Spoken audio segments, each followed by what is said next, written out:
Hi, Captain Dan here at a very new anchorage to us. We're right between Skunk Point up here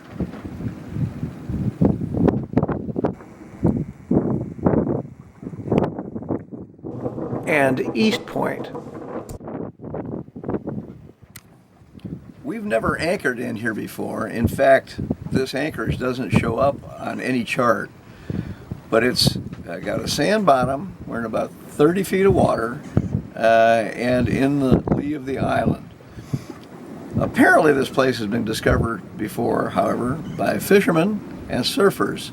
There's a good break up here at Skunk Point that's been visited all afternoon yesterday and early this morning, and East Point had some visitors as well. Anchoring here is no great difficulty. Finding it is, of course, no problem at all. It's a prominent spot. You can't go ashore here because the snowy plover nests between March and September. Get the exact dates on the National Park Service website. They have an alert page. Check that out and find out when you can come in here. A couple of things that happened here. Middle of the night, we were in about a 10 or 15 knot wind, which was just fine coming off the island, and the current, tidal flow, came up from the south. So we ended up about 90 degrees to the wind. It rolled quite a bit. I wouldn't say it was terribly uncomfortable, and I would not, under those circumstances, put down a second anchor. It's been a great night, and as you see, we have an incredibly gorgeous morning. We'll be out for 6 days. It's the longest one we've ever done in the Channel Islands. Well, hope to see you on the water. If you've got any questions, give us a call or check out the website at sailchannelislands.com. A couple of quick words about anchoring at Skunk Point. Finding Santa Rosa, of course, is no problem, and finding the peninsula at the southeast corner is easy as well.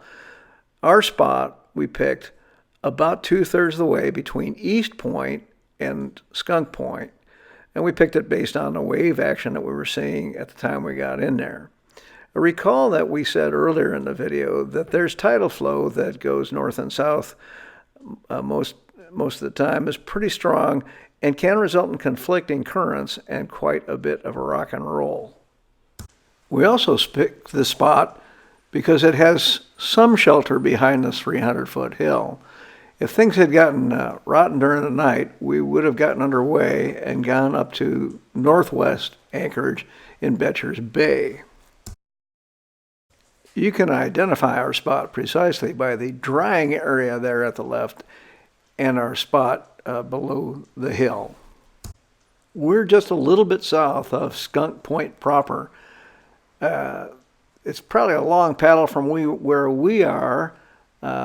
The surfers were anchoring right up close to the break. I didn't get much video of it, but you can see the break is offshore a good bit. They would actually anchor inshore a touch and paddle out.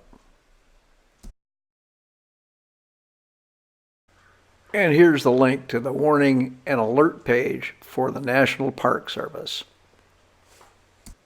Well, if you've got any questions, give us a call at 805-750-7828 or look for us on the web at sailchannelislands.com. See you on the water.